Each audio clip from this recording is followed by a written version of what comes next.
Good morning to all of you. I welcome all the participants in short-term training program on image processing and its application. This program is AICTE sponsored and it is being organized by Department of Computer Engineering, Purnima Institute of Engineering Technology. So I welcome you all on day 6 of this program. Today we are going to have 3 technical sessions. These technical sessions will be on. First technical session will start now at 10 o'clock. It is on moving object detection using deep learning. Then the second session will start at 11:45, and this session will be of 1.5 hours, and that session will be on introduction to deep generative adversarial network models. And the last session of day 6 will be on implementation of face aging and face alteration using deep generative model autoencoders. So these 3 sessions will be conducted. So far we have conducted 15 technical sessions. So on very first day of this short-term training program, we started with basics of digital image processing, and Dr. Rajesh Kumar, Professor MNIT, has given insight of what could be done in digital image processing and intelligent system. Then sessions were conducted on image steganography and implementation of steganography, image enhancement, restoration and segmentation. Then we have also seen on day 2 image morphology and its implementation. Then we have seen how can we implement all image processing operations using Python. Then we have seen natural language processing using recurrent neural network. Then on third day, we have seen neural network, so image classification using artificial neural network, document image classification using computer vision, image captioning using recurrent neural network was covered on day 3. Day 4, Thursday, 24th of September, we have understood what is convolutional neural network. So introduction to convolutional neural network and hands-on on image classification. Then transfer learning for image classification we have seen, and then how to extract features of an image from intermediate layer of neural network and convolutional neural network we have seen on Thursday. On Friday, we have moved towards the application part of deep learning and machine learning and image processing. So we have seen deep learning for medical applications. Then in the yesterday, we have also seen image reconstruction using deep learning and image segmentation using deep learning.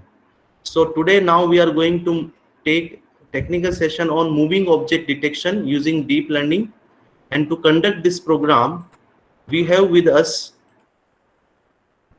Dr. Santosh Kumar Vifarthi.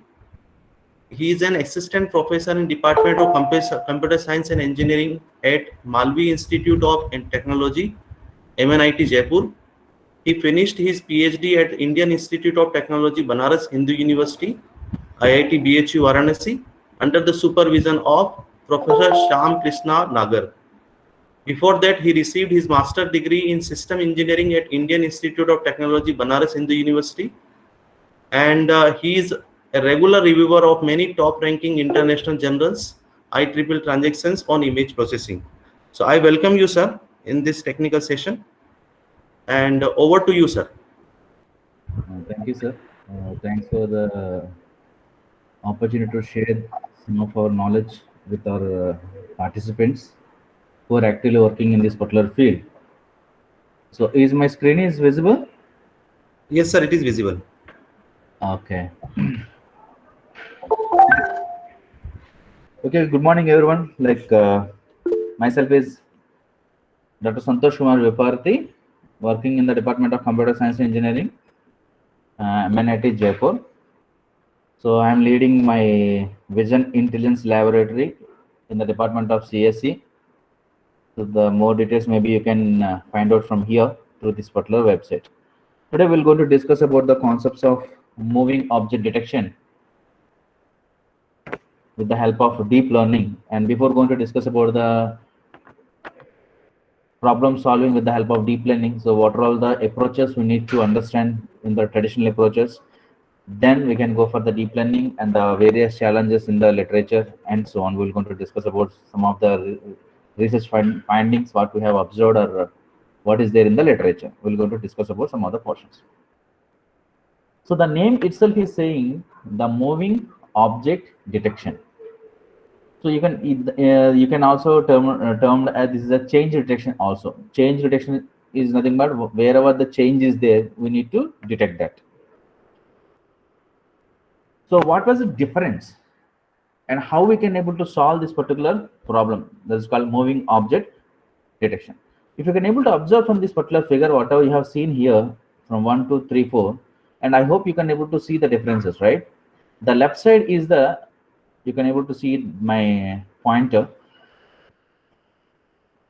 If you can able to see this pointer here, left side, one person is going to be walking across the road and the car is moving across the road from the traditional view. And in the second thing, you can able to see that, of course, there are n number of objects are moving on the road, but this is a viewing angle is from the aerial view.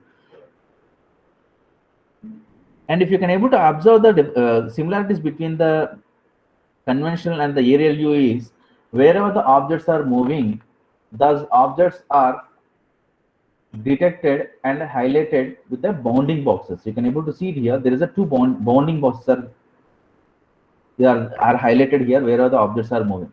And similarly, you can able to observe in this particular example, there are n number of objects are there on this particular frame, right? But however, if you can able to observe, the bounding boxes are there on the limited objects only, but not on the static objects. So the bounding boxes, wherever it is there, that means those are all the objects which are moving across the frame or across the video sequence. So the moving object detection with the help of bounding box is one field of research. And comes to the traditional standard approach, that is the rightmost side. You can able to see it here.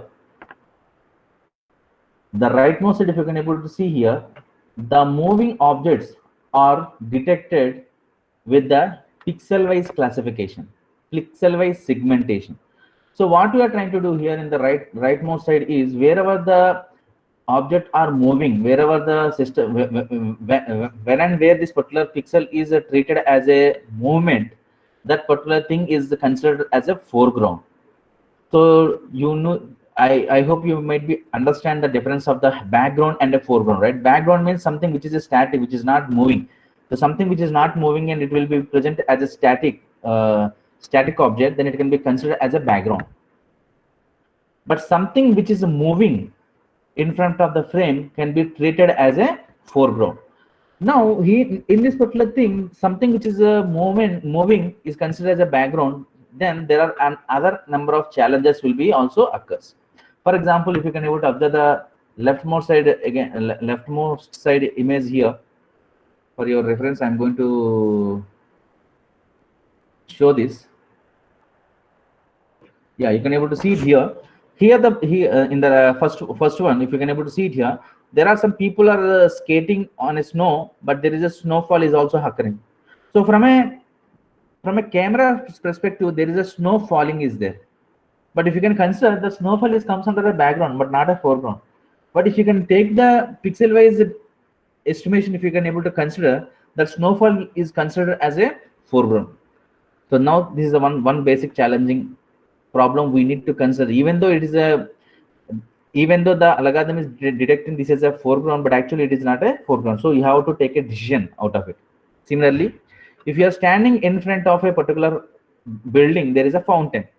So if you can able to see the fountain, the water is, if once the fountain is under functional, from a video perspective, the movements of the water droplets will going to create an intuition of a movement, right?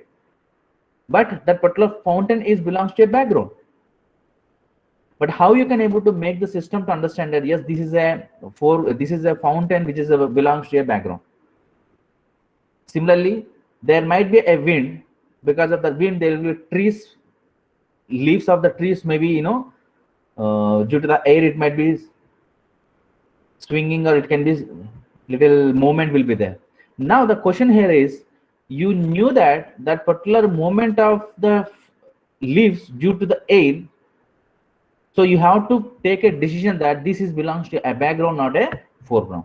So with this, we can able to say there are some of the challenges are there, some of the many challenges are there, and some of the challenges we're going to address in this particular lecture.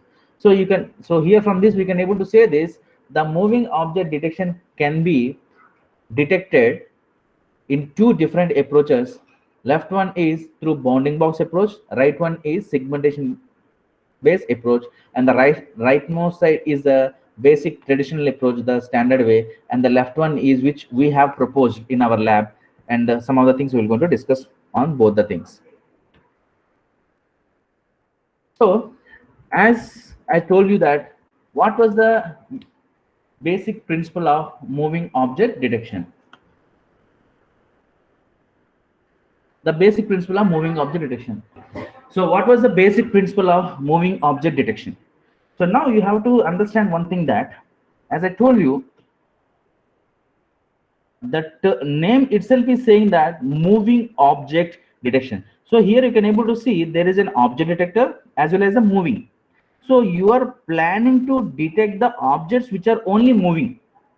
So first of all, to get the information from a video sequence, because how you can able to observe something is a moving, so that means you need a frame, you need a video sequence. So you cannot able to estimate these moving things on a static frame or a single frame, you cannot able to estimate. So you need a sequence of video frames.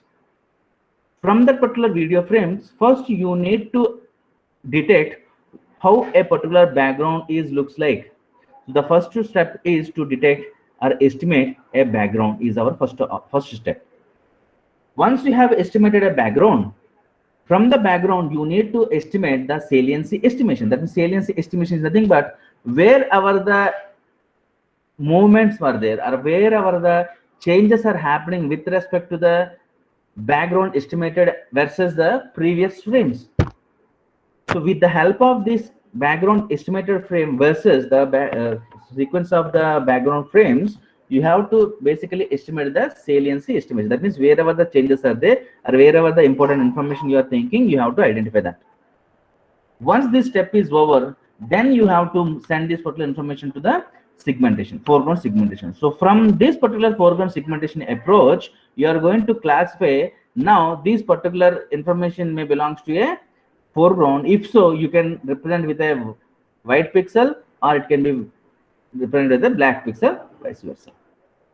So there is no standard rule that only a foreground can be identified with a white background and white color and background will be black color. Vice versa can also be possible. Ultimately, you need to do the segmentation purpose, and the way you are having this ground truth, based on that only you have to do this particular decision.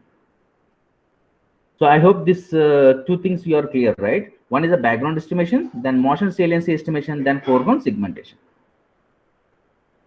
right?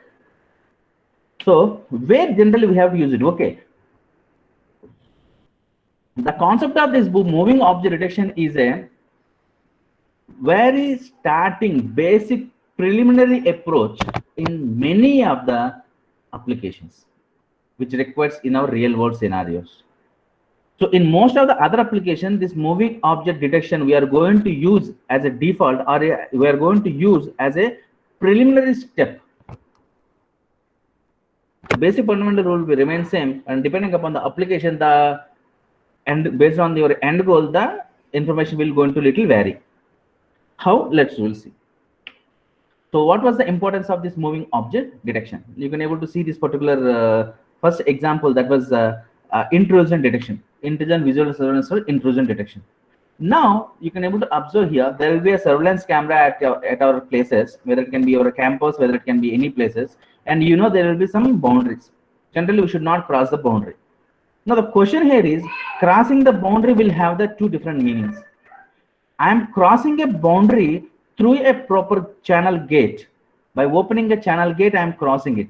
Now it cannot be an intrusion, but a particular boundary I am going to cross not through a proper channel gate, maybe by jumping, the way we can able to see on this particular image. How you can able to make the system to understand that that particular person is trying to jump. Now the second question is, whenever you're going to have a surveillance camera, and most of the times you will have a normal information, because this intrusion something will not going to happen very often. It will going to happen very it will not going to happen regularly. It will going to happen very oftenly. Now the question here is, in this example, how a moving object detector can help. In this example, you can able to estimate the background. In this particular thing, what was our background? The boundary information and the background of grass and road and so on. So whenever a particular person is crossing some information or crossing this particular boundaries, so we can able to identify. Similarly, you can able to see the traffic monitoring also. In the traffic monitoring as well, there are n number of vehicles are moving. So how you can able to make the system to understand? You can able to see here the bounding boxes I am showing here. So the practical applications are showing something on a bounding box is very useful. And why it was little useful, we're going to discuss this advantages of bounding box moving object detection versus the pixel-wise segmentation moving object detection at the end of the lectures. We're going to give the comparison with some of the state-of-the-art approaches. Now, similarly, you can able to go for the thermal camera information, night vision cameras, and violence detection. Now you can also see this violence detection is also having very wide variety of applications further. So violence detection. So you can able to see in a shop, that particular thing of violence or gunshots will going to happen very rarely. Apart from that, the entire information will be looks like the background only. So you have to detect the movements, and further you have to classify what that particular movement was. So here you have to first detect, further you have to classify. That means you have to recognize the particular action, what's happening there. So based on that, the basic principle of moving object has to be used, and further you can be extended as per your requirements.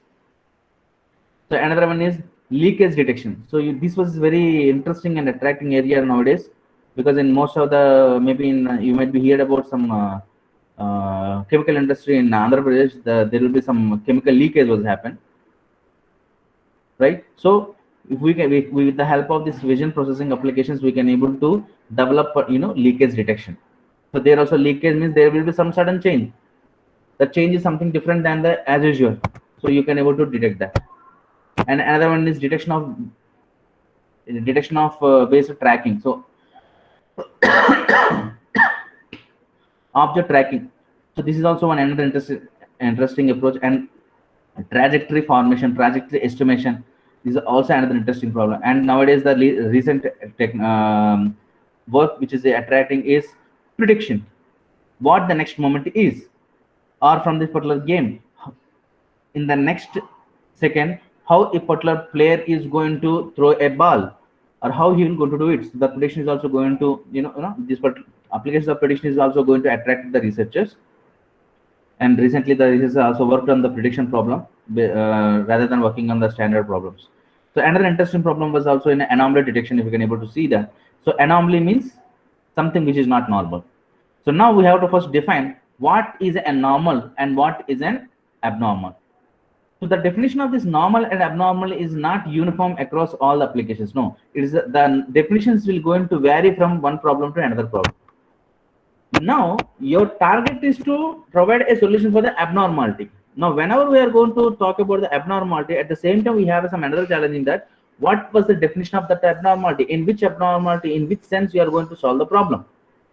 So which leads to the development of an algorithm, and which leads to the decision making of any algorithm. For example, you can able to see this particular example here. The person has parked a car here. You can able to see this particular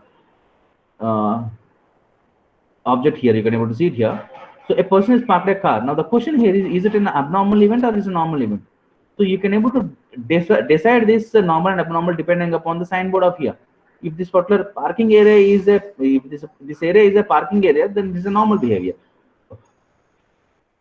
Otherwise, it can be it can be abnormal. So you have to take some other conditions also before trying to take a decision, right?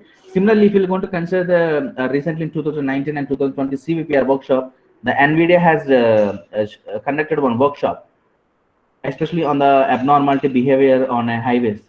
So now the question here of this highway, whenever there is a vehicle which is stopped across a highway. Now the question here is, as per the normal scenario, the vehicles has to move on a highway, and if it is stopping because of any of the reason, it was an abnormal event. But now the question here is, in a highway, the vehicle can also stop wherever the red signal is there.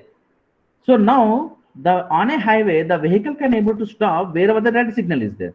In that scenario, that is not an abnormal event, that is a normal event.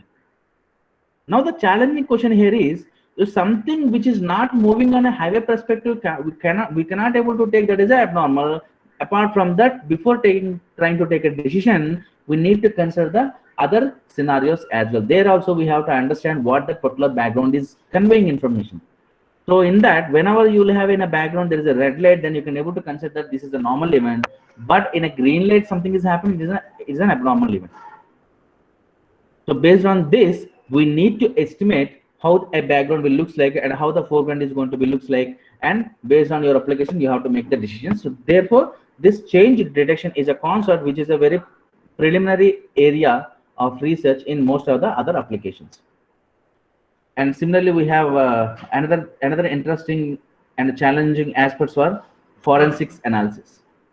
So most of the available algorithms, the research is going on, it's not like nothing is available. So available technologies, most of the available technologies are going to use for the forensic purpose only. It means that some event was happened, maybe abnormal event was happened. So we are having a surveillance cameras everywhere. So once the event is over, what actually has happened, you are going to analyze it. But as we have this much of advanced technology, can't we able to develop an algorithm when and there the situation is going to happen? Why can't we generate a particular alarming system? So based on this, due to some various challenging aspects, the research is still going on. We're going to see some of the things, and some of these problems we are already addressing some possible solutions in top-rated conferences and journals. So we can verify this website also. The website which is shown here. If any interested, you can visit this for more information. Sorry, here. This is a Visit Intelligence Lab. You can able to visit that. Now, another interesting problem is border security. So border security is also a very interesting problem. Like one person is going to cross, and the movements of the soldiers you can able to verify. Another thing is pedestrian detection and tracking. This pedestrian detection and tracking is also having another type of applications, because now everything is an autonomous vehicle. Nowadays the technology has little grown up. So autonomous vehicle, so we need to identify the movements of the pedestrians, so whether they are going to cross the road and all. So there are, based on this, we have further applications as well. Now because of this of COVID, we have another challenging aspect, that is a crowd monitoring.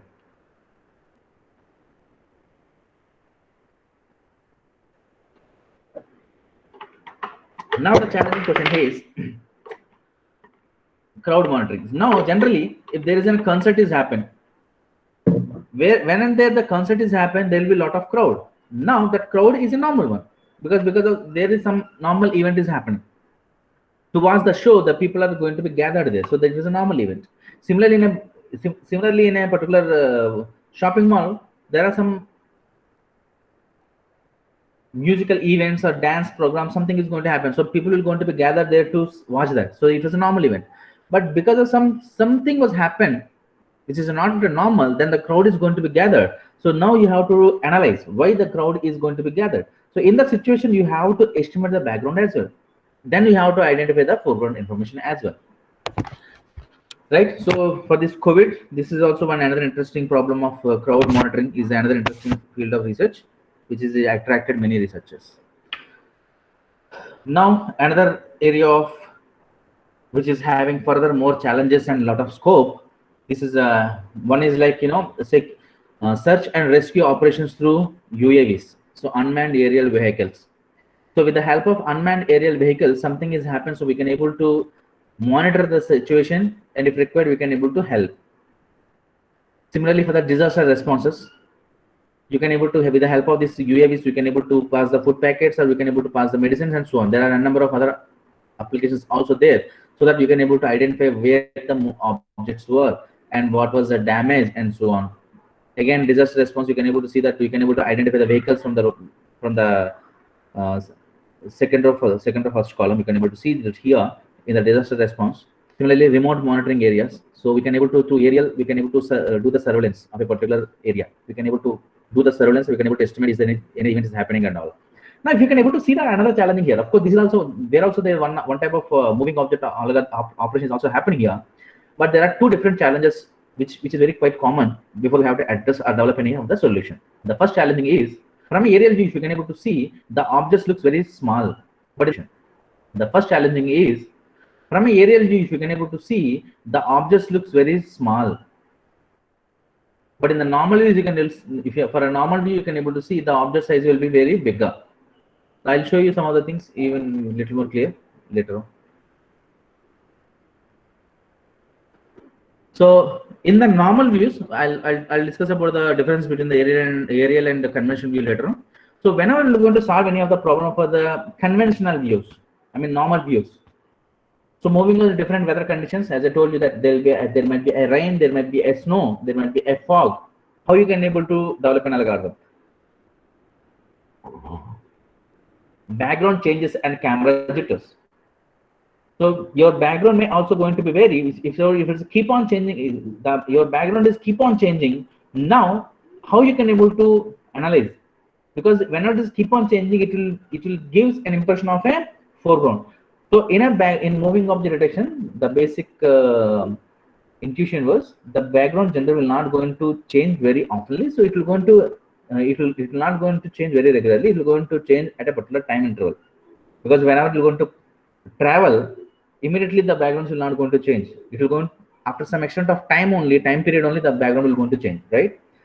So another one is illumination changes. So the lighting consistency is always going to play a role, and variable foreground motion speed. For example, this is another interesting challenging problem now the people are going to address, because here we are talking about the moving object detection. For example, you are traveling on a vehicle with a very lower speed.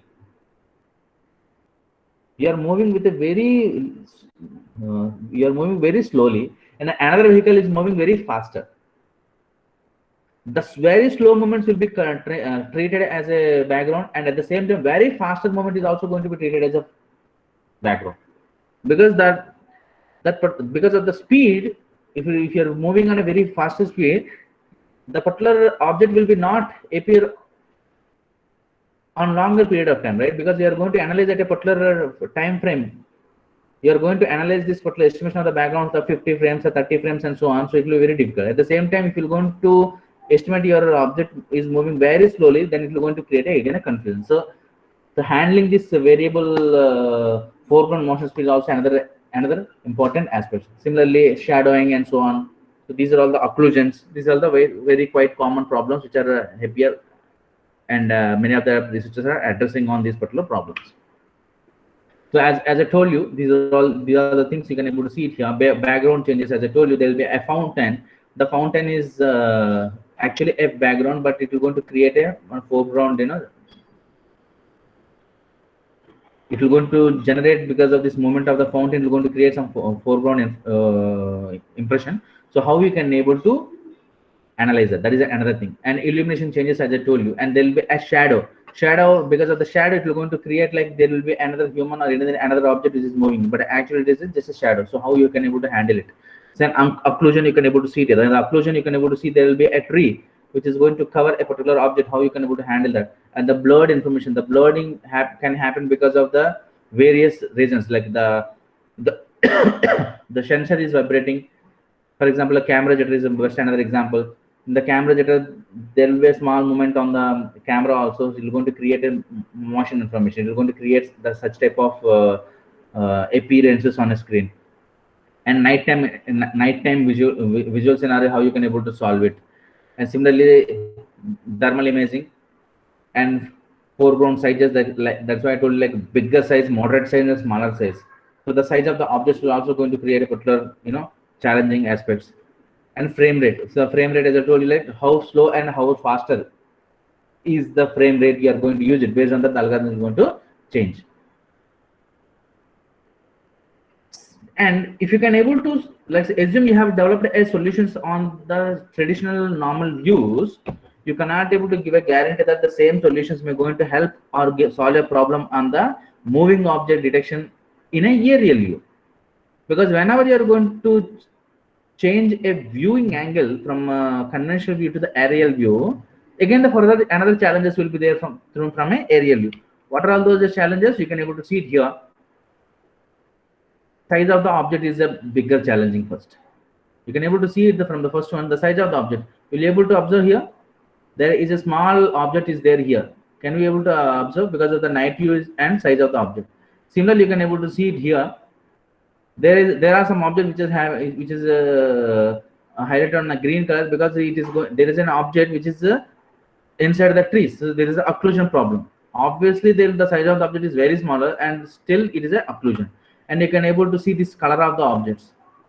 From here, you can able to see there will be a color of the objects which is looks like a background. Now, how you can able to develop an algorithm which can able to clearly recognize this is an object only, this is a car only. Clear? And you can able to see it here, dense objects. Dense objects means in a single frame you have n number of objects in the rightmost side. You can able to see it here. There are n number of objects are there. How you can able to detect these many number these many number of objects which are appearing on a frame? So this is also a particular challenging area. And this is another thing which I told you here. And there are n number of objects are moving here, and here there is an object which is not moving because of the signal, or it might be because of the any other reason. So from by changing the viewing angle here, the another new challenges are going to be occur. Now, if you can able to, let's assume if you might be developing an algorithm, and if you might be developed a particular algorithm for the conventional view, and if you're going to apply the same thing here, which may not able to give a proper solution because in a conventional view the size of the objects are bigger, right? So we'll show you that some other information later on. Now this is the basic traditional approaches.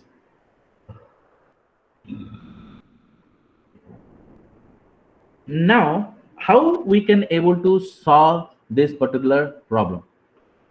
There are frame sequences here. You can able to see it here from the leftmost top one. We have a frame sequences. Here you can able to see the small video. There will be frame sequence. From this particular frame sequence, first you need to extract the features, extract some information. The features can be with the help of the color features, edge features, spatial features, or temporal features. Because temporal features means you are going to estimate some information with respect to the time series. You are going to consider the time as also a one particular parameter. Because you are going to analyzing something on a particular video, you need to take the consideration of the time as well. So first you need to extract the features. Once the features are extracted, then you have to estimate the background. Now the background estimation or background modeling is another important aspect. If you can see this background modeling, there are two things. One is a background initialization and another one is background maintenance. Now initially I have estimated a background, I have initialized a particular background.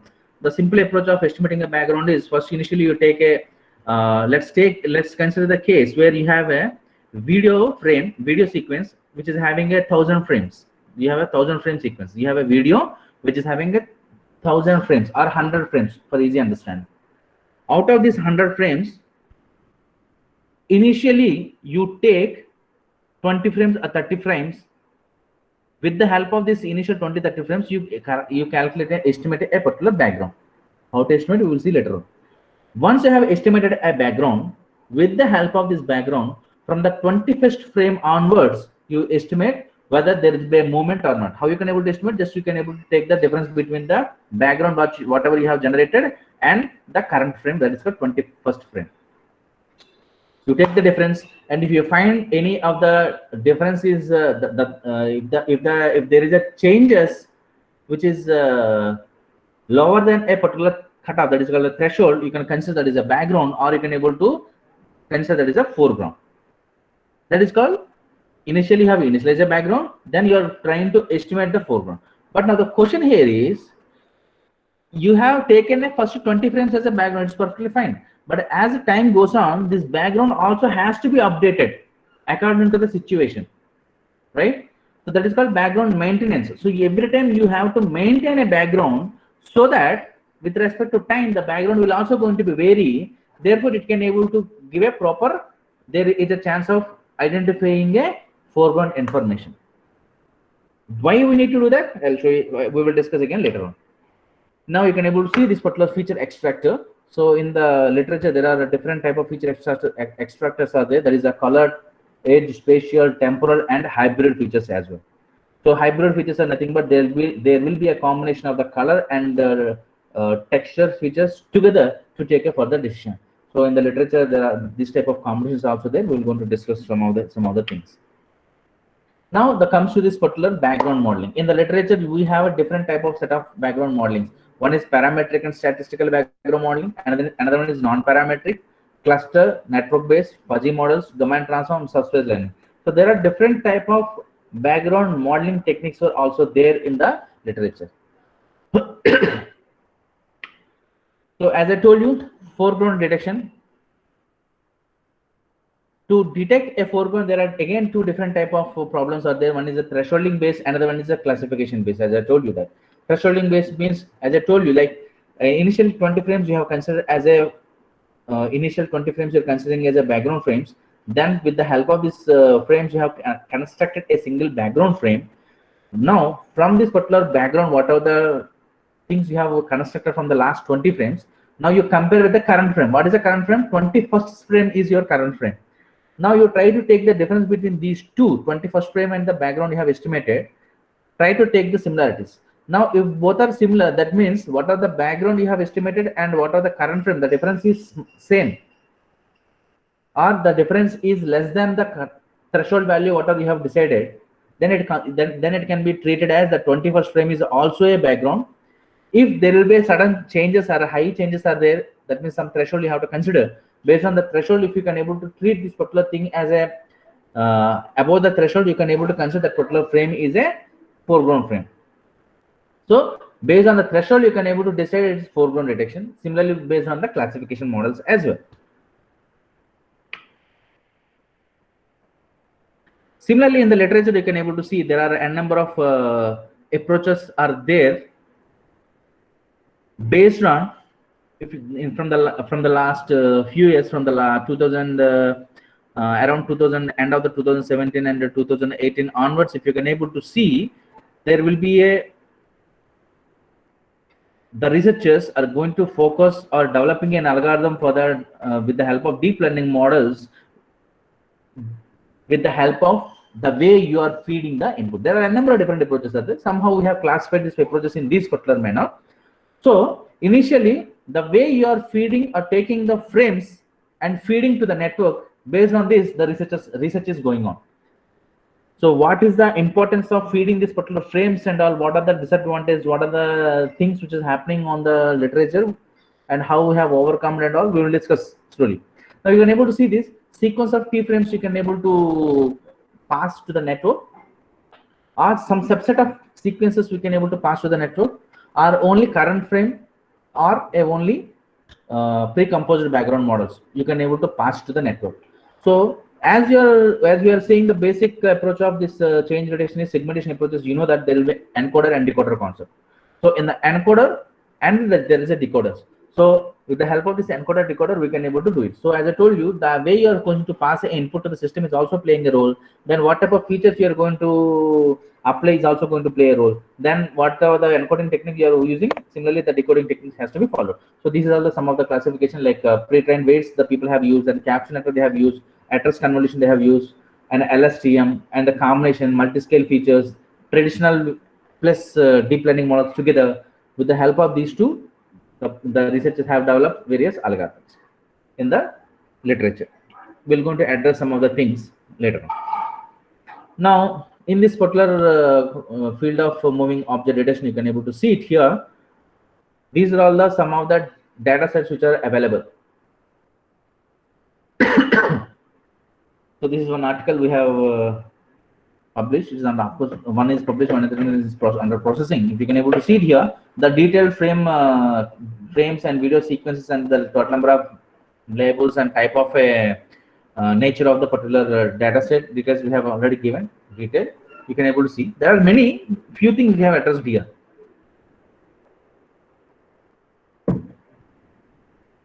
A change rate is very popular for the traditional approaches.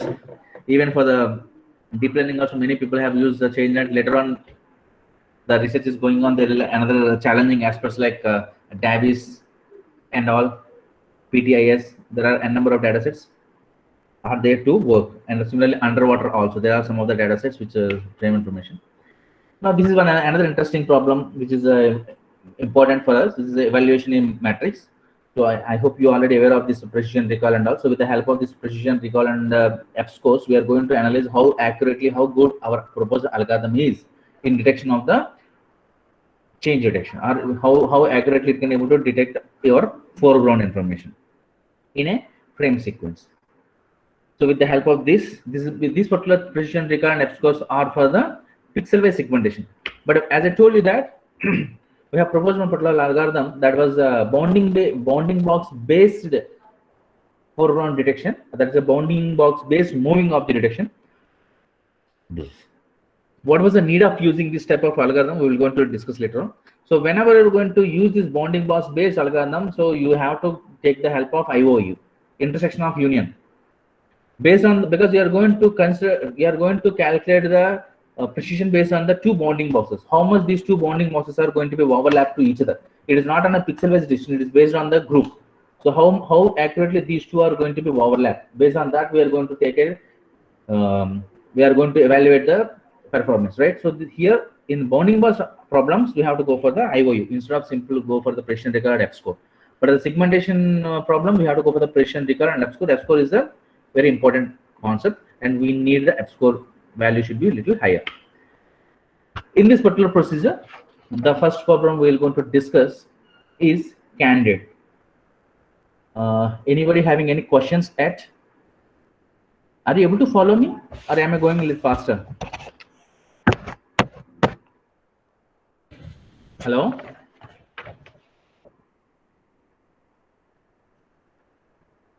Guys, are you able to follow me? Yes, sir. Okay.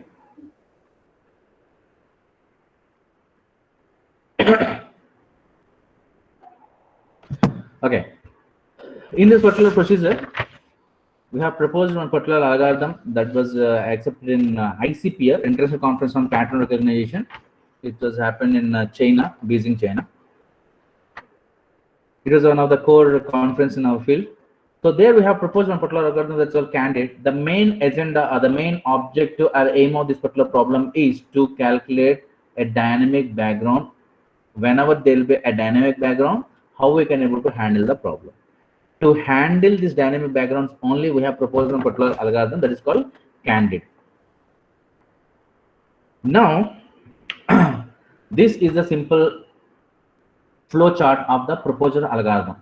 And if you're able to see this concept of background, there is an input frames, there will be a change dynamics, like wherever the changes are there, we need to identify. That's for sure. There's a standard approach.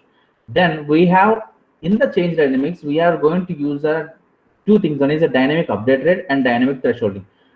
And at the same time, mean of temporal gradients we have used. With the help of this dynamic update and the dynamic thresholding, we have developed a background updation model. So here we have proposed some new approach of background updation model so that it will going to maintain the background model. And at the same time, with the help, how we have done this particular background updation model with the help of the recent history frames. In this example, the recent history frames are 5 we have used. And similarly for the calculate the initial background model, we have initially taken the 50 frames. Right now, what was the basic differences in the literature? So in this particular traditional approaches, if you clearly observe, and this particular understanding of the traditional approaches are very much required while developing the deep learning models. So I'll cover a little faster about this traditional approaches, then we can spend more time on the deep learning as well. So the basic approach is, in the traditional approach, there are a few standard concepts were there. One is vibe, another one is substance, and another one is PBUS. If you can able to see the concept of vibe, it was published in 2011, and substance was published in 2015, and PBUS was published in 2012. Till now, this substance and vibe are the standard. That these are all the benchmark concepts in the field of moving object detection by using traditional approaches. So what was the difference between this vibe and the substance?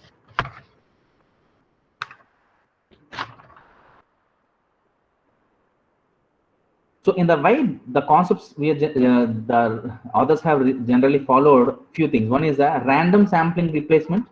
So whenever the background you have estimated, you have to maintain the background. You have to maintain a background. While maintaining a background, they in the vibe they followed a concept of random replacement. What were the advantage, disadvantage? We'll see that later on.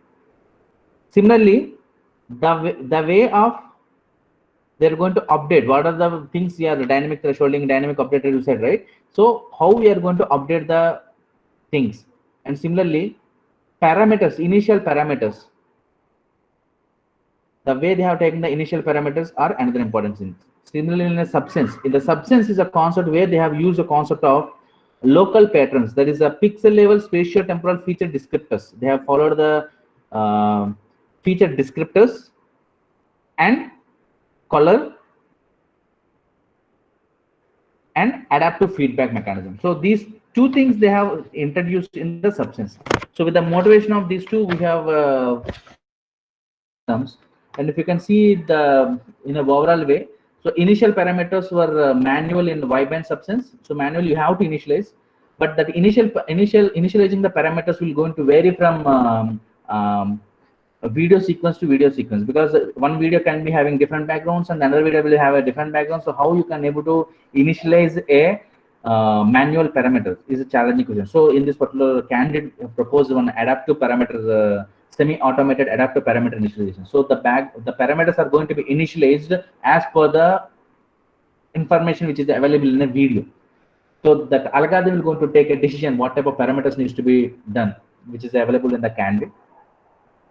Now, the background model updation, because I told you that the background we need to update every time. That means the 20 frames were there. Next 21 frame, what I have to take a decision. 22nd frame, what I have to take a decision. Now, whenever I'm going to take a decision on a 21 frame, what about the thing? Because initially I have taken a consideration that the background model has to take the 20 frames only. So our previous 20 frames, which particular frame has to be replaced?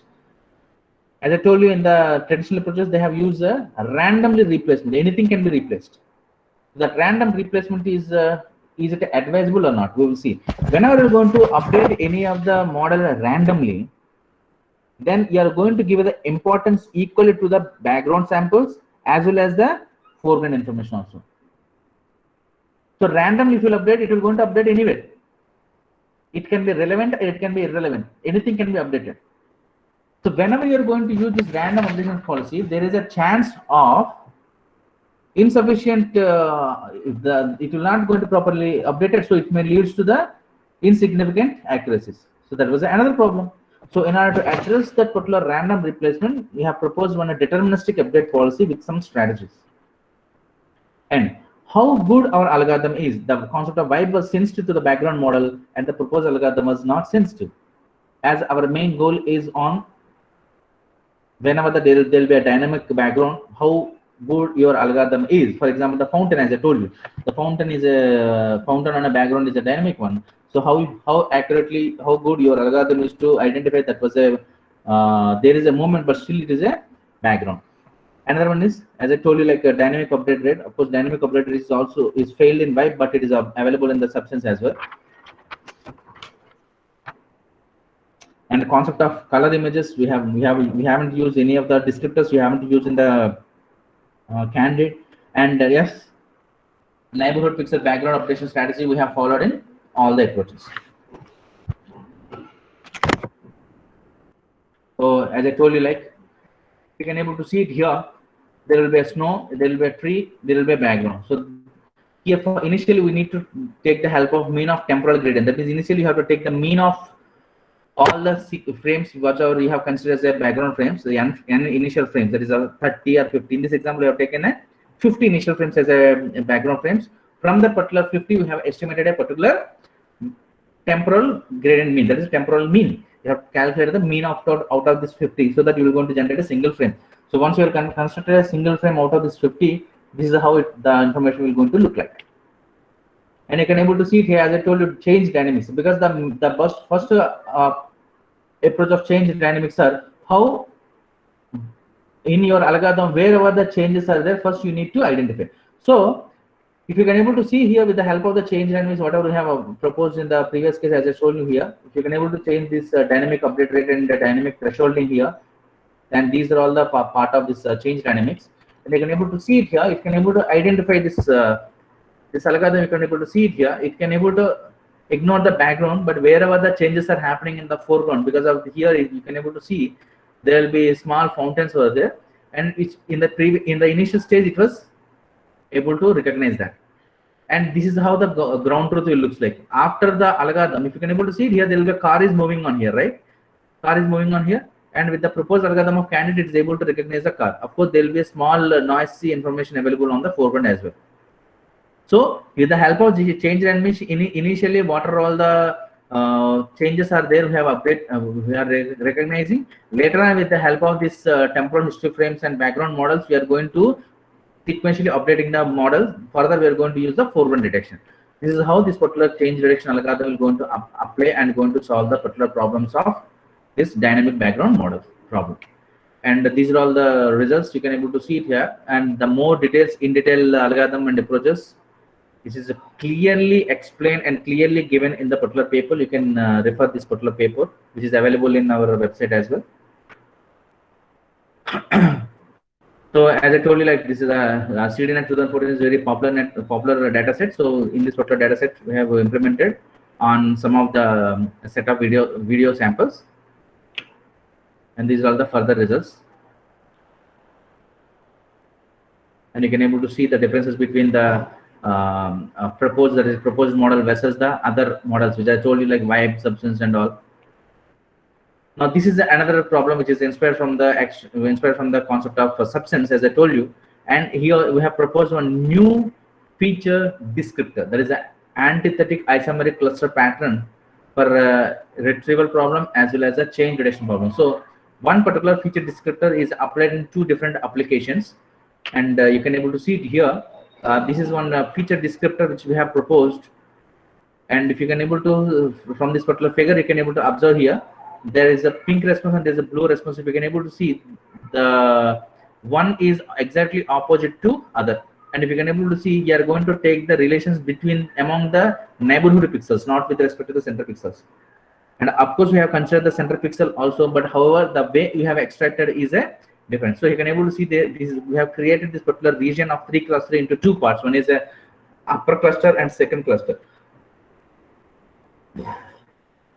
We have divided the region into 2 parts, and we have followed the exactly anti-clockwise direction to each other.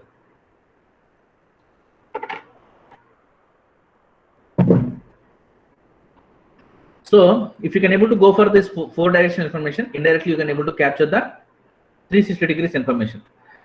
The logic here is, what are the logic you have applied on the first half, exactly you're going to follow the reverse operation on the second half. So you're going to get the sign value will be going to be differ and the magnitude will be remain same.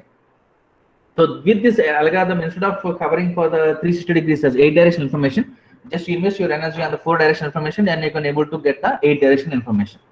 So that was the new problem which we have addressed. And of course, this particular algorithm is very important. As I told you, these are 2 different applications we are going to solve. One is for the retrieval problem, as for the change detection problem.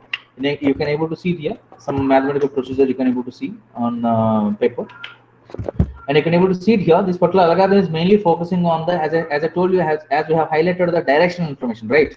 So whenever you are going to apply or extracting some directional information, as I have shown you on the this diagram, if you can able to see this directional information we are going to consider, then it has to properly solve the problem of a direction. So whenever you are going to apply any of the algorithm on 0 degree, it has to get the vertical information. You already know this particular algorithm on this basic image processing, right? But there just we are going to follow the 0 order gradient information. But here we are not going to take a decision on with the help of the only single pixel. We are going to take the help of the local pattern. So whenever you are going to apply for the local pattern, the existing algorithms of local pattern like LPP, LMVP, LDP and all, they are not exactly solving the direction information. So in the proposed algorithm, we have solved the particular problem of direction information as a direction information as well as corner information. Also, we are going to preserve or protect it in this particular feature descriptor. So the more details about the feature descriptors you can able to search on this particular paper, as it is the antithetic isometric cluster pattern. You can able to verify that. More details you can able to identify.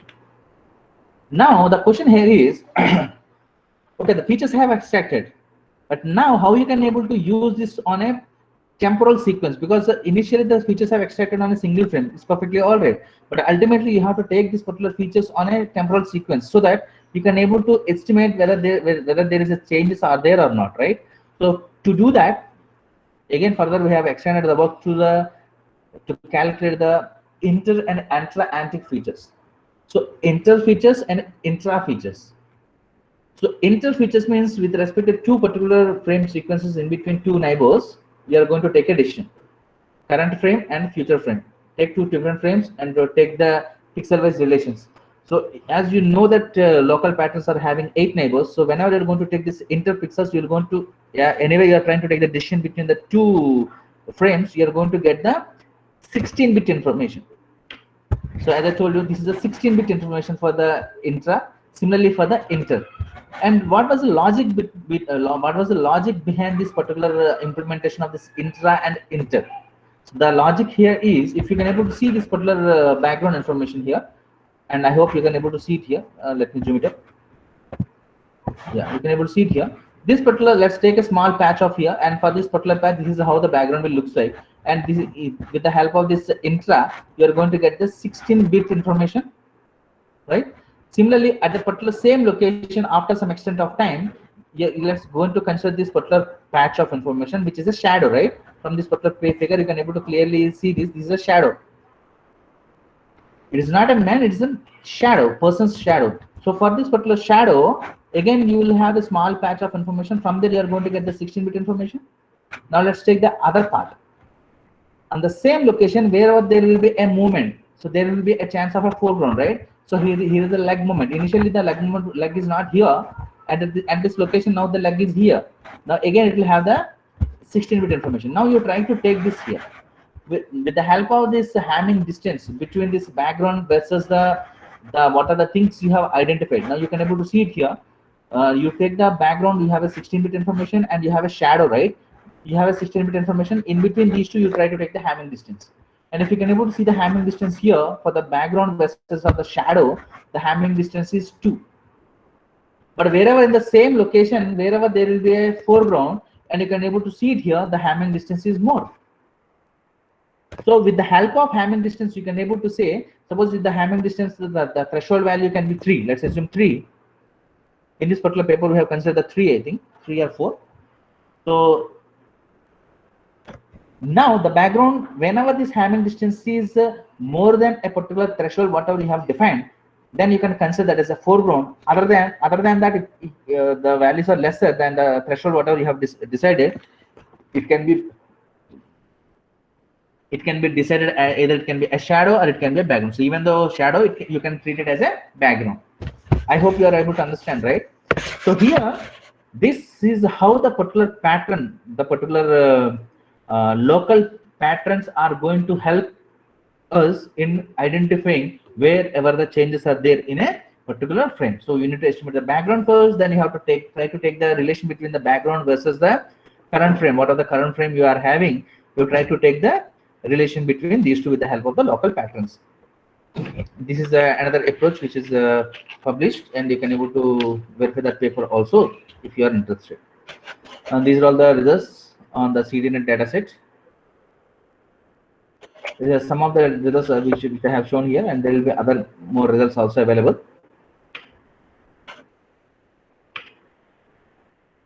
Now let's come to the deep learning approaches. So now you can able to observe the concepts of traditional approaches. Now the similar sequence has to be followed in the deep learning approach, because the logic, if you might be observed in the traditional approaches, you are estimating or you are analyzing a foreground information on a particular video sequence. So you doesn't require any of the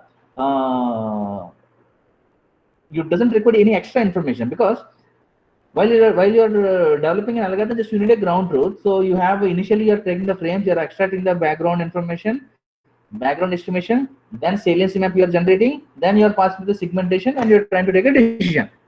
So it doesn't require any other specific labels for it. But comes to the deep learning model, these things are some of the things are required. So therefore, in the deep learning approaches in the recent literature, you can able to observe the researchers have proposed different style of algorithms, and which is not uniformly defined. The information or the procedures were not defined uniformly. So therefore, in the literature, the people are going to develop their own algorithms, and they are changing the available data according to their problem, and they're going to give the solutions. So some of the researchers have highlighted. We are also one. So we highlighted the actual change, the challenges in the deep learning, and we have given some alternative solutions as well. We're going to discuss some other things. The main challenging problem of this deep learning approaches are whether the scene is dependent or a scene is independent. Because the deep learning, you need to train the model. So while you're training a model, what are all the things you're going to consider is going to play a role. So while you're training a model, how you are going to divide the data is going to play a role. Are you going to keep a background information during the training as well as the testing? If so, obviously the recognition accuracy will be going to be higher. But in the real-time scenarios, you are not going to aware how the foreground or how this background is going to be varied. But these particular problems are clearly addressed in the traditional approaches. But comes to the deep learning, these new problems came. So this is how in this particular the importances and the differences, the strategies of scene dependent and scene independent. We have proposed one particular problem, and it was accepted in IEEE signal processing letters. And of course, there are two more articles. One is in IEEE translation and image processing and intelligent transportation system. The papers are under process. Some papers which are already accepted, you can verify our website for the more details. These are all the challenges, which are real-time problems. So in order to address, we have given some solutions as well. So you can able to see it here, scene independent data division versus the scene dependent data division. You can clearly observe from this particular thing. This is very important while developing any of the algorithm, because the entire the challenges here is on how data is you're arranged. Based on that, the robustness of the proposed deep learning algorithms are going to be varied. So data analysis is one important aspect. Based on that, you have to develop a particular algorithm is another important aspect, and the way you are going to train the model is another important aspect in this particular problem of change detection. Now you can able to see it here. You are going to train on this particular thing. Just you try to observe this particular background information here. In the first set, you have a different background. In the second set of videos, you have some different background, and third set of videos, you have some different background. So with the different backgrounds and scenarios, you have trained the model in the scene independent data. But just you do the testing. You are going to test the data with some completely different algorithm, right? Because your end goal is to detect the foreground only. In that case, your algorithm has to identify how the background will looks like. That is called scene independent data division. And when it comes to the scene dependent data division, most of the research articles which are available now, very limited, and we are the first who addressed this particular problem of scene dependent independent, and in 2019 itself, few papers got accepted and few papers under processing from the last 1 year. But you can able to see it here. In the scene dependent data division, you observe this particular frame sequence. The data or the background information which is available on the training, the similar information which is available on the testing as well. I hope you can able to see it here, right? Some information is available on the training, the similar information is also available in the testing. So whenever the system will aware that what type of data you are going to train, so there will be high chance of recognition. Of course, you are going to detect the foreground, but here the challenges are little less, because the training model is already aware what type of a background it is. So how we can able to apply this particular algorithms on a real-time scenarios is a challenging topic. So I hope you have understand the differences between these data division strategies. This is very important to develop any of the robust algorithm. Now, to discuss the first problem of this change detection in 2018, you can able to see this particular paper was got accepted in SMC. This is also one of our Indian authors only have proposed this algorithm. 1 second, please. Hello. Half an hour. 11:34.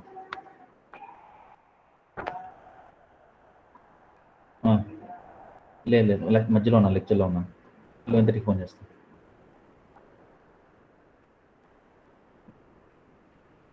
సరే sir చెప్తాను.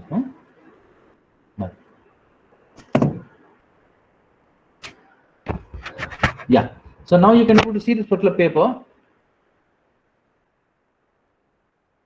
So as I told you, this is a paper which is accepted in SMC by one of our Indian author. There they have followed the strategies of background estimation, salience map generation, foreground segmentation with the help of deep learning. Let's see the network here. You can able to see it here. This is the input frames. You can able to see this particular network. I'm zooming here for your reference.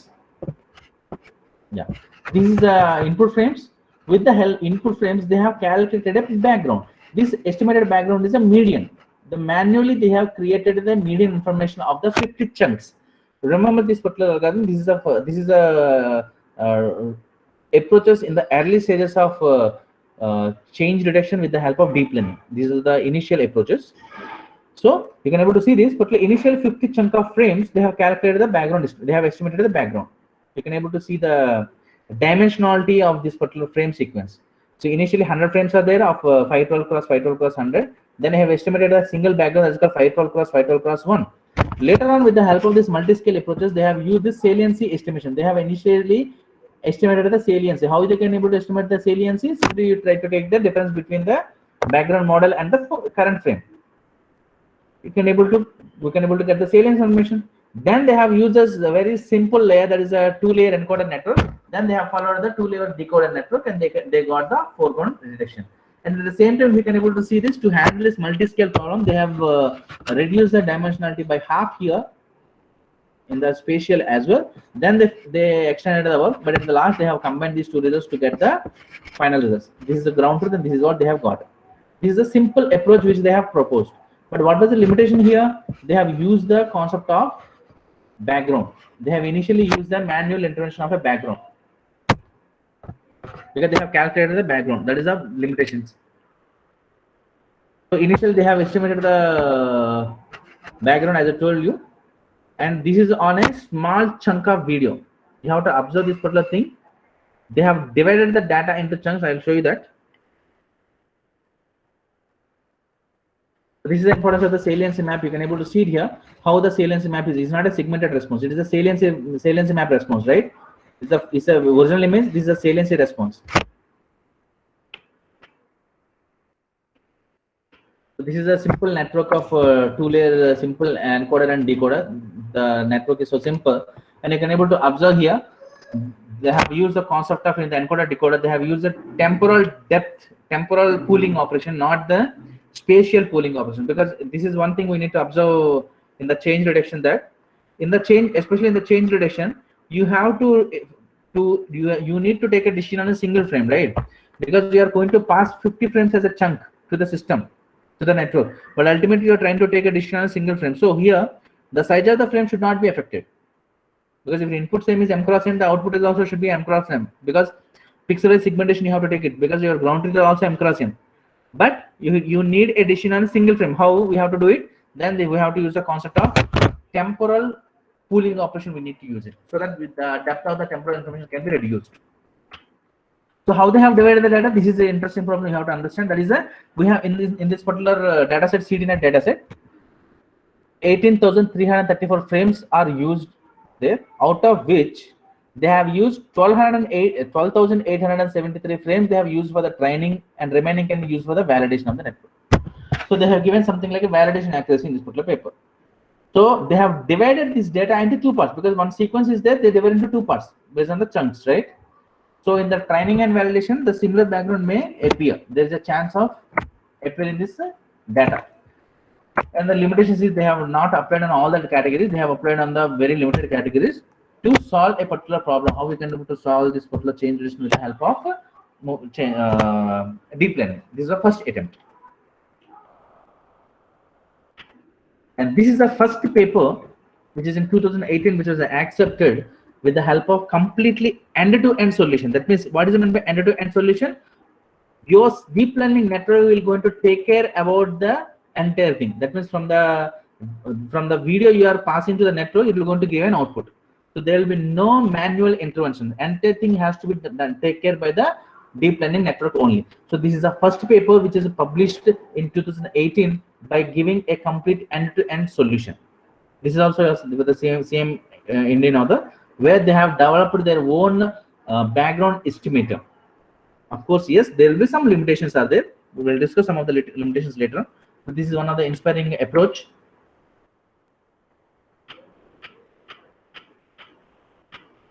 You can able to see this particular diagram here.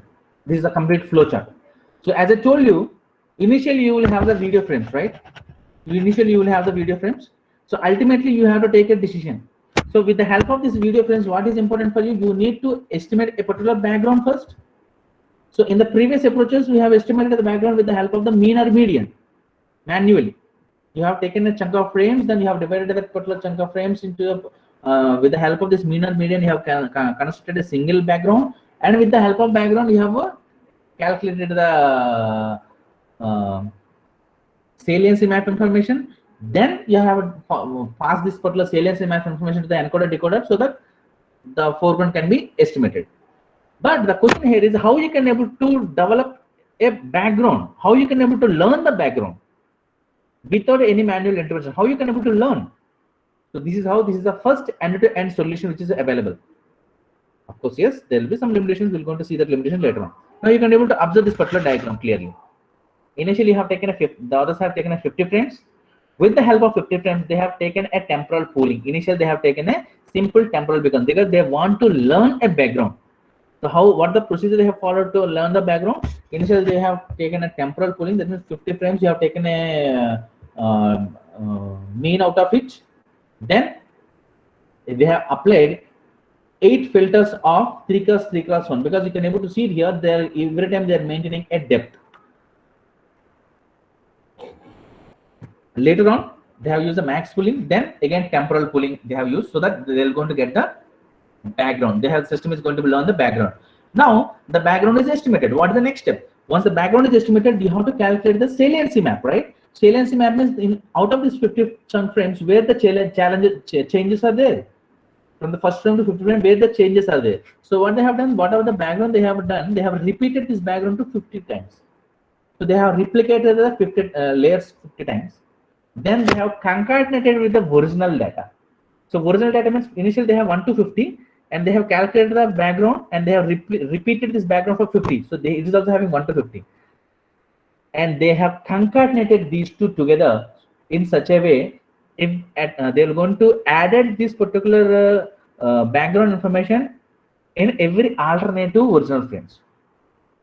So once they got this 100 frames, now they have used the difference layer. So whenever the purpose of difference layer is the original frame minus the background estimated. The difference between these two will going to give you the changes, pixel based changes. Wherever the changes are there, those things can be highlighted, right? So then they have used the max pooling operation because max pooling operation, the main object of the max pooling, you already aware of it. Generally, max pooling we are going to use to reduce the dimensionality. Because here the purpose of the max pooling is to identify the maximum edge information only. Wherever the changes are there you have to do it. But you have to maintain the dimensionality. So you have to use the max pooling with the stride 1 operation. Instead of stride 2, you have to go for the stride 1. So once this saliency maps have generated, then they have passed to the encoder and decoder, which concept you have already aware of it. In the previous lectures, you have already studied the importance of the encoder and the decoder, right?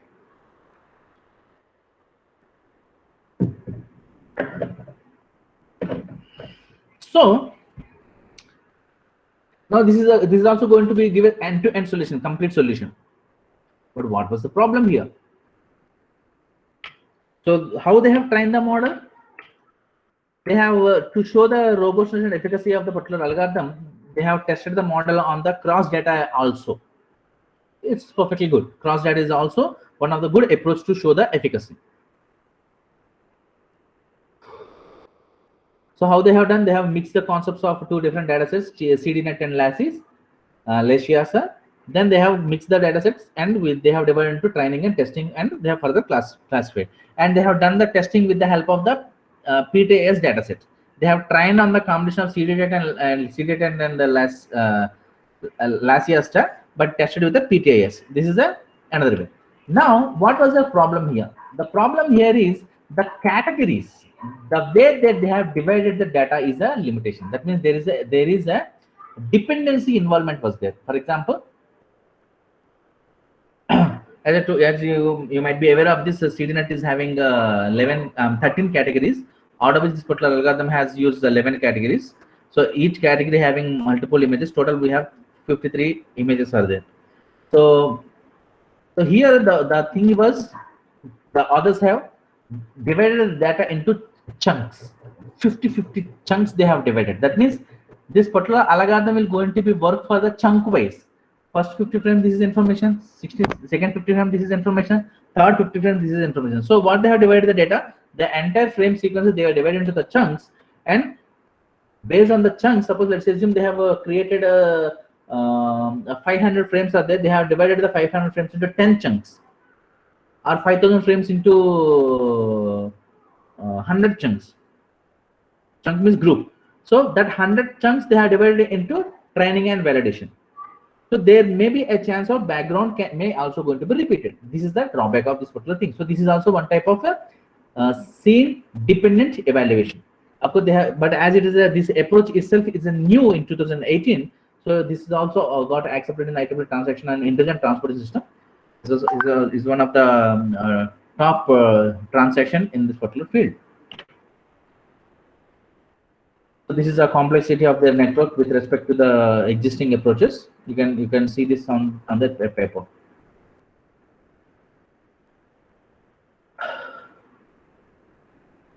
Now, this is our approach which we have addressed the actual challenges. Okay, and not only developing an end-to-end solution, and not only developing a particular solution, we need to handle how this particular develop an algorithm will going to handle on the real-time situations.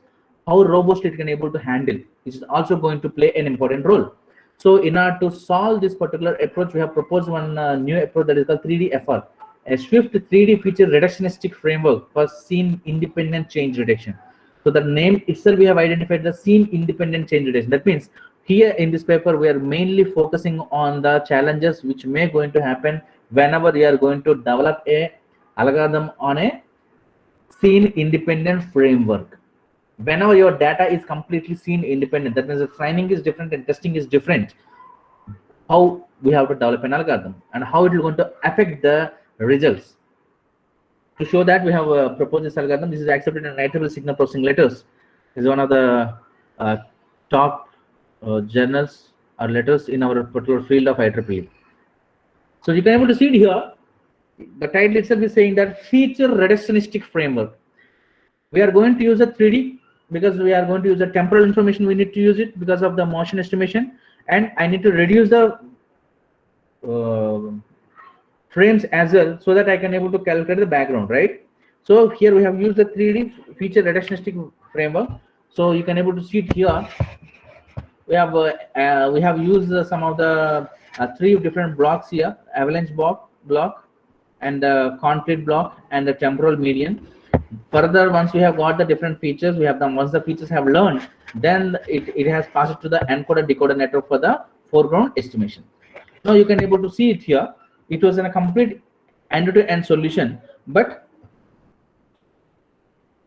to show the efficacy of this each and every block, we have followed some of the approaches. Let's go for the first one. So avalanche feed block. So if you can able to see it in the avalanche feed block, we have extracted the multi-scale information from a particular frame sequence. Here I have used the frame image size of 256 cross 256 cross 1, the 1 indicating the grayscale. You can able to understand this. Initially the information will be color, so we are using this grayscale information only. So the frame size is 256 cross 256 cross 1. Like that, we have taken a initial 50 frames as a chunk, as the initial frames. So with this help of this initial frames, we have used a multi-scale information we are going to extract. The purple is 5 cross 1 cross 1 of temporal depth of 5, and the green color is 3 cross 3 filter, and orange is a 5 cross filters. That means from a video sequence, we are trying to extract the multi-scales: 1 cross 1, 3 cross 3, and 5 cross 5. And if you can able to observe, these we are going to extract it from a parallelly.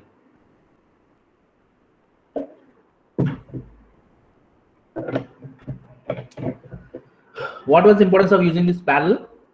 You visit my website and you can able to see some of the classification algorithm research articles. There we have given the importance of the sequential approaches versus the parallel approaches and so on. So you can able to get the more detailed information from our website. You can visit there. Now the multi-scale information where you have extracting, and further you are going to concatenating. But ultimately, what was your target? We have to reduce the dimensionality, right? Because why you need to reduce? Because you need to identify a background. Now at the similarly, you need to identify the semantic information also, wherever the changes are there, right? So for that you are going to use the current frame information. We need to pass it. So current frame information is like a conflict block. Initially 256 cross 256 cross 1. There's a current frame. Initially 50 frames are there here. Then I am going to pass the current frame also. To boost up this particular network, because in this particular feature reductionistic approach, if you can able to observe here I'm going to generate a single frame. After concatenation of these responses, I'm going to generate a single frame. So single frame here, current frame here, because this single frame is the estimation of the single frame is for the background estimation. Our purpose is a background estimation with the help of this feature reductionistic block. So initially you have 50 frames. You are going to reduce the dimensionality, temporal dimensionality in such a way that you're going to end up with a single frame. So that is the reason you can able to see it here. In this here, the purple you have used the stride of 5 against stride of 5 against stride of 5 and so on. Initially you have used the stride of 5. Initially you are going, later on you are going to use the stride of 2. Then you are going to use the stride of 1. So I am going to reducing the temporal pooling operations with the help of stride. Instead of directly using the pooling, we are going to use the temporal stride. You know that the importance, right? In the sequential, in the basic classification approaches, if you in order to use the max pooling operation, you can use the striding operation also, so that the results can be improved. Why? Pooling operation doesn't have any learning capability, but striding operation, the convolution operators are having a learning capability. So in the back propagation, the convolution operation, that pooling operation also going to be learned, so that whenever it can able to robustly learn, it can able to give a boost up to the recognition accuracy. So with the same concepts, the same inspiration, here also we are going to use the pooling operation, but with the help of the striding operations. So here we have used the manual approach that is called temporal median as well, but of course we have tested without this median also. Once you have extracted these features, you have passed it to the encoder decoder for the segmentation purpose. So you can able to see it here. This is the data division strategies. This is very important and this is very crucial part. Network designing and all is also, of course, is the important part, and the way you are going to develop a network is also an important aspect, because the way you are going to extract the features, because whenever you are going to go for the deeper analysis, your features has to be extracted and features has to be preserved as well. So what type of extractor or what type of convolution operation needs to be used is also a challenging aspect. And now here you can able to see that conflict block. Here again we are going to extract the features from the current frame. Either you can directly pass the current frame, or you can able to extract the features, then you can also pass it. So we are anyway we are going to take the we are going to utilize the challenges and importance of this deep learning model. So we are going to learn the information. So we are going to extract the features also. So later on you can able to see it here. We are concatenating all the information, because ultimately multi-scale information I am going to extracting. Later on I am going to concatenating all the things. So I am going to boost the network to learn the features, so that you can able to properly recognize, so that the information cannot be lost. So in order to do that, we have to design a network. Later on, the way you are going to divide the data is also an important aspect. You can able to see it here, the temporal divisions and the random divisions and things. We have clearly followed the leave one video out strategy. Of course, in the literature, one author that is called Lean has also followed the leave one video out strategy, but still there is some limitations. But they have not done on all the frames. We have done on the limited frames. So this is the difference. So this is the complete scene independent evaluation strategies, like how the data has divided and how the things have done. And you can able to see this leave one video out strategy means we have n number of categories. Each category, let's assume one category is having 4 different videos. All 4 videos are belongs to the bad weather, for example. Now out of these 4 videos, you can take the 3 videos as a training and 1 video you can use it as a testing, right? So here the condition category is bad weather. The bad weather, the background can be anything. But all these are related to the bad weather. So what are the videos which are available on the change data dataset, CDNet 2014 dataset?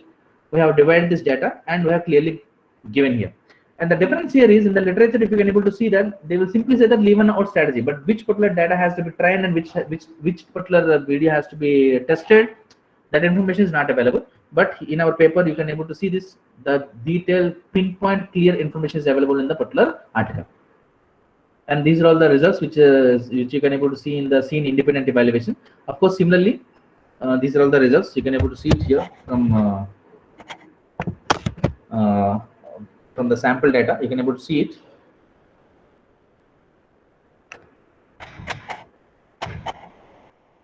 Now, as I told you, this is one way of using this change detection algorithm. That is, with the help of pixel-based solution we have done.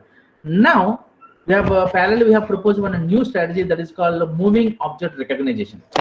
And this moving object recognition, which is a concept which we have proposed, so that the change detection can be solved with the help of the bounding boxes rather than the pixel-based segmentation. So you may ask one question that why? What was the motivation to do this? The motivation here is the change rate. If you can able to see this change rate, the CDNet 2014 dataset, 2012 dataset, this is a particularly designed for the traditional approach based, because the ground truths are on the pixel-wise segmentation part. And whenever you are going to develop a similar type of problem for any other application, first of all, you need to design a background. You have to create a ground truth. So creating a ground truth with the help of the pixel-wise segmentation is one of the challenging aspects. It's very time consuming, it's very challenging. And if you made any mistake in this particular developing a ground truth, it will going to create a problem throughout the approach.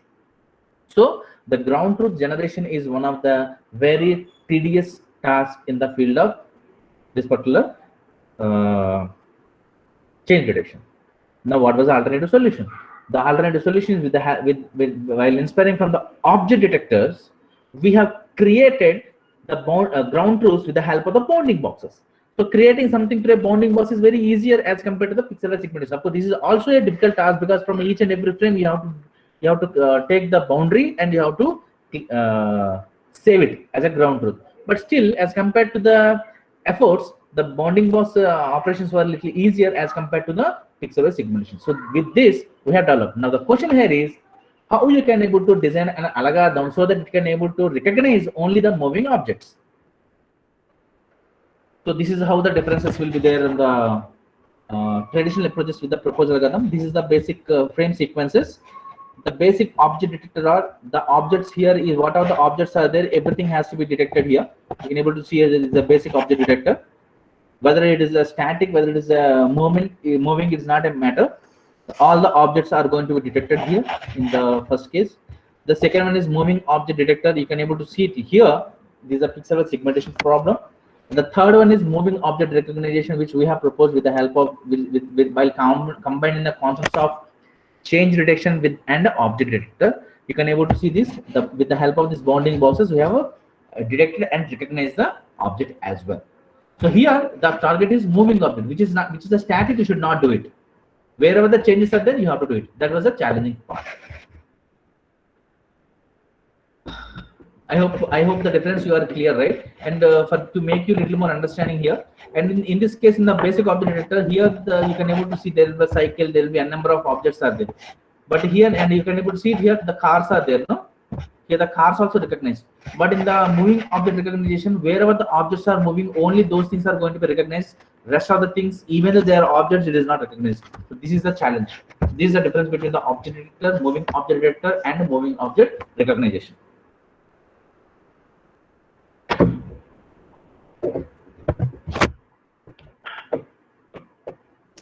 So as I told you that to prove our thought process or to prove the approach is proper, we have done the similar approach, similar things on the CDNet dataset only. Instead of going for the pixel segmentation, we have created the bounding boxes. So the axis aligned bounding boxes and the way we have done is clearly given in this particular paper. And these are all some of the results which are clearly shown here.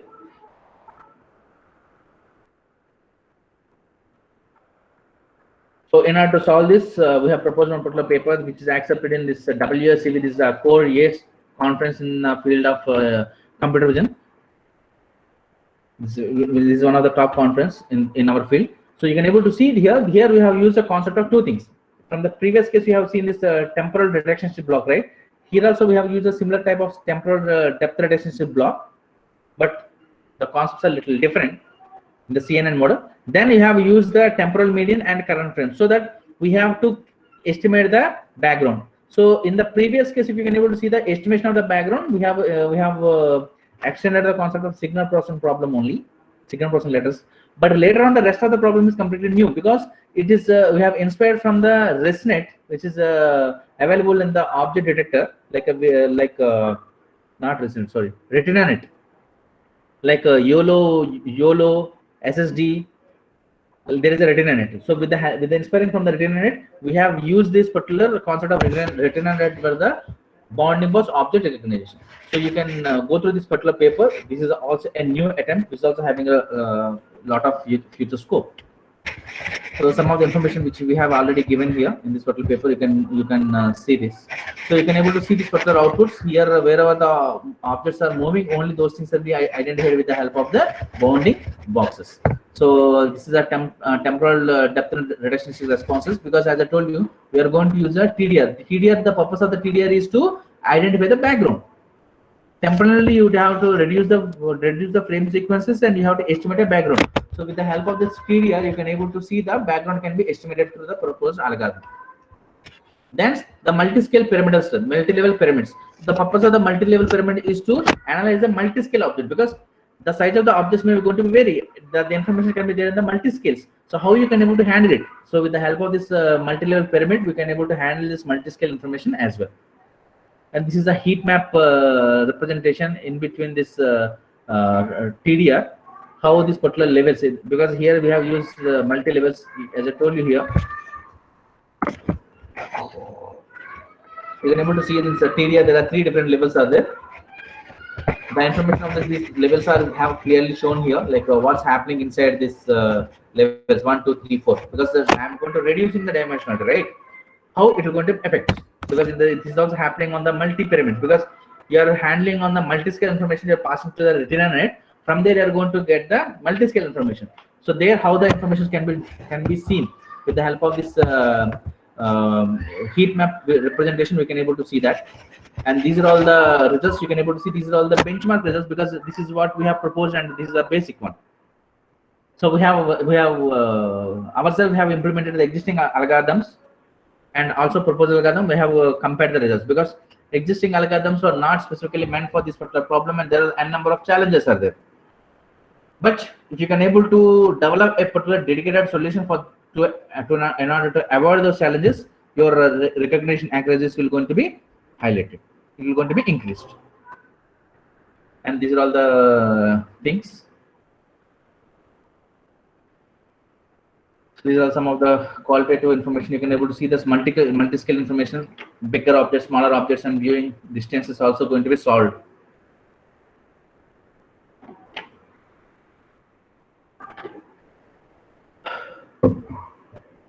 Now you observe here. Now you can observe from the beginning. Here you can able to see this is there is an object.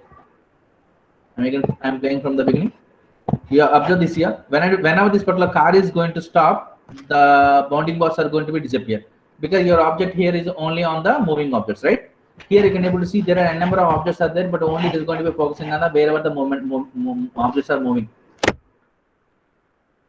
So this is one dedicated solution for this MOR. And there are, of course, solutions for the aerial view also. I'm not going to discuss right now. We don't have the time. So this particular aerial view moving object recognition, which is accepted in the ACMM conference, is the A-star conference in the particular field of computer vision, ACM multimedia. This is also, we have done this similar problem from the aerial view. So if it is from the aerial view, first we have to develop a data set. So we have prepared our own data set. And once the data sets are created, because these are all the challenges, you can able to see it from the right side. Tiny size and dense objects are there. So we have developed our own data set. Then we have developed this particular new algorithm, so that we can able to recognize the moving objects through aerial view.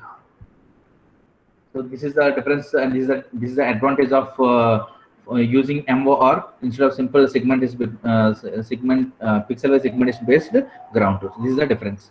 You can write question in chat window also. Yeah. Anybody having any questions, you can write on chat window, or if anybody wants to know about more details, just you guys can visit this particular website. As I told you already, this is my lab in the department, so you can visit this particular website. So there you can able to see all the latest articles what we have published and what are the things, the data sets we have developed, and all you're going to get to know. If anybody interested, you may can contact us. But before going to contact us, just you go through the paper, analyze the paper, try to implement the paper, and if you are facing any of the problem while implementation, then you discuss with us. We'll definitely going to help you.